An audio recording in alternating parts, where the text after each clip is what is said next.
Today's webinar is on sales, and we're probably going to have a few people joining us later here, but we're going to go through it. We had originally set up our webinar series for an hour, but we've received a lot of feedback that an hour is a bit long. So we are going to cut our series down to about 30 minutes, so you're going to get back 30 minutes of your time. And there's a lot to cover today, so I think we will probably take most of the 30 minutes. And I'm going to leave it open at the end for questions, and we can talk about it. My goal today is really to talk about what sales are and how to improve sales performance with Salesforce automation in CRM. A little bit about Web Fortis. This is a copy of our or a snap of our website. We do a lot of work with CRM. In fact, that's all that we do work with. You can see on our next slide here that we wrote the book on CRM, make that the books on CRM.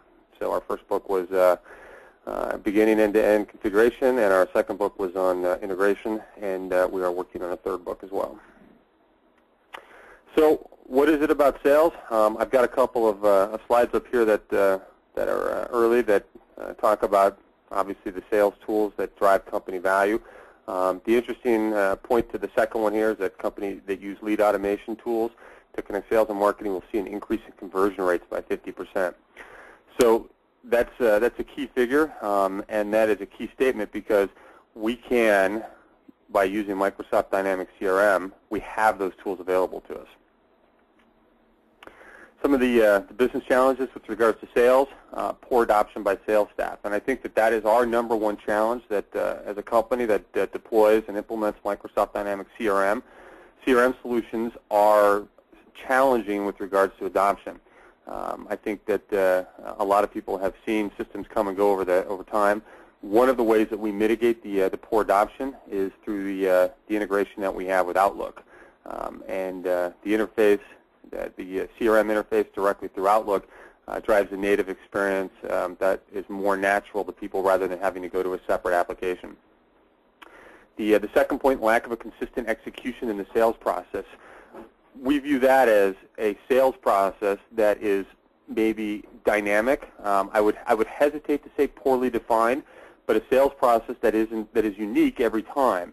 And to drive efficiencies with a sales process that is different every time becomes very difficult because in every time you have a sale, you have to treat it completely different. And so it's very hard to handle resources and to manage them, which results in poor productivity, unreliable prospect information, and then obviously you have limited collaboration with other groups.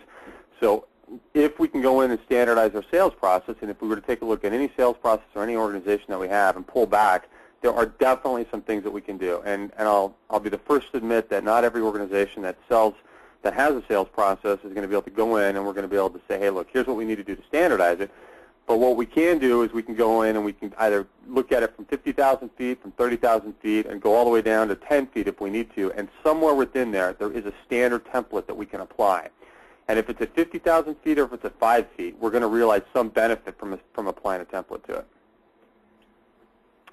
When we look at building a sales solution, this is what we're going to take a look at: lead and opportunity management, territory management. The benefits to doing that, as I mentioned, the Office integration. We have offline and mobile device access, and we have some. I'm going to talk a little bit about some of the sales methodology solutions and the product configurators that we can bring into play. So what are we going to see today? We're going to see customers defined in Microsoft Dynamics CRM. I'm going to explain what that means. We're going to talk about leads versus customers, and then we're going to go through a conversion of lead and lead management. We're going to go all the way into opportunities, and we're going to look at the QOI features, or the quotes, orders, and invoices, and we're going to walk through and explain them. And we're going to drill into them just a little bit, but I'm going to talk about them for the sake of organizations that are interested in exploring them. Some people on the call are using them. Some people are, hey, what is this? I want to use them eventually. And there are definitely pros, but there are definitely cons to them. I'm going to talk about both of them and when and how they could and should be used. The workflow that will automate the sales process too. So I've got a workflow that I've already got, and then I'm going to write another workflow. So I'm going to show you how to write a quick workflow that is going to help to automate the sales process and deliver us some SFA or some Salesforce automation. So from a lead management perspective, this is a screenshot of a lead. It's got the first advantage is obviously the automatic association of incoming emails to leads. We're going to walk through that scenario. And it's got a convert option. So that's the up on the upper icon there, upper menu bar. There's a convert lead. So we have some automation built right into the system with the lead to be able to just convert that over. And we're going to talk a little bit about how that works. Here's the opportunity management. Allows us to track pipeline. That's the number one best thing that we can get out of using opportunities, is that we're able to look at these fields in the middle of the screen that talk about revenue, estimated close date, probability, and rating.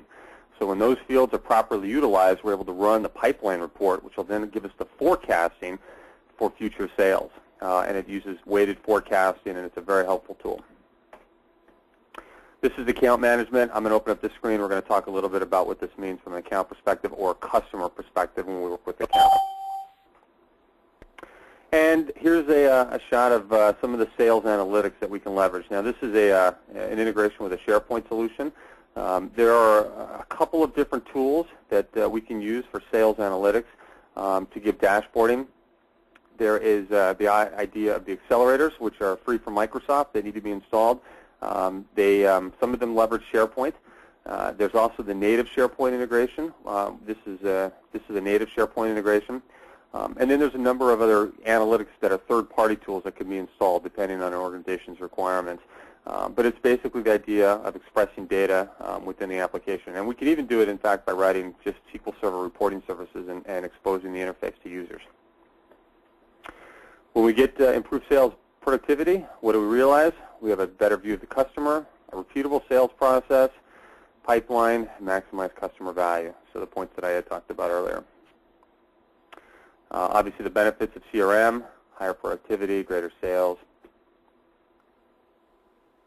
And with that, we'll go into the demo. Go ahead and minimize this screen here. And what I have open is I have my Outlook open. So I'll pause and let the screen catch up here.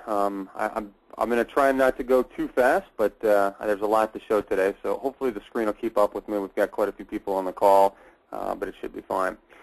I'm going to walk through the scenario of intake for leads that come into the system. And before I do that, I want to take a look at the Microsoft Dynamics CRM that I have on the left side, and I want to expand my sales. So we're looking at the sales features today. And I want to take a moment and just talk about what a lead is versus what an account or contact is. Because when we take and we track sales within the Microsoft Dynamics CRM ecosystem, we divide them into separate containers.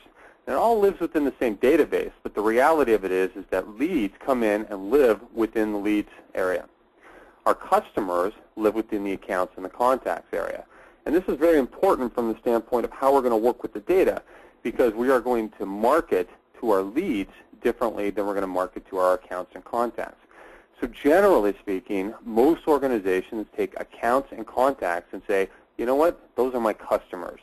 So an account would be an organization, and a contact would be somebody that works for the organization. But these are people that we're actually directly doing business with. We may have an active, valid opportunity that with an end close date that we're looking to pursue. We may have done business with them before, something on that level. A lead is somebody that's just come in. We've got their email address. We've got their name. And that's it. We need to convert them to a customer. That's the entire concept behind these separate silos of data. Now, I will tell you that we have about 50% of our organizations that don't use leads at all. They take this entire idea of leads, they completely remove it from the system, and they don't even see it. And what does that mean? That means they take all of their leads and mix them or commingle them with their accounts and their contacts. And there's pros and cons to doing that. The biggest pro that we've seen is that you have one place for all of your customers and all of your potential customers. So I could have an account that I've done business with and put it in here, and I could have an account that I'm going to do business with or that want to do business with them, and that would be a lead. And when we go into the account screen, I'll show how we can segment those very easily.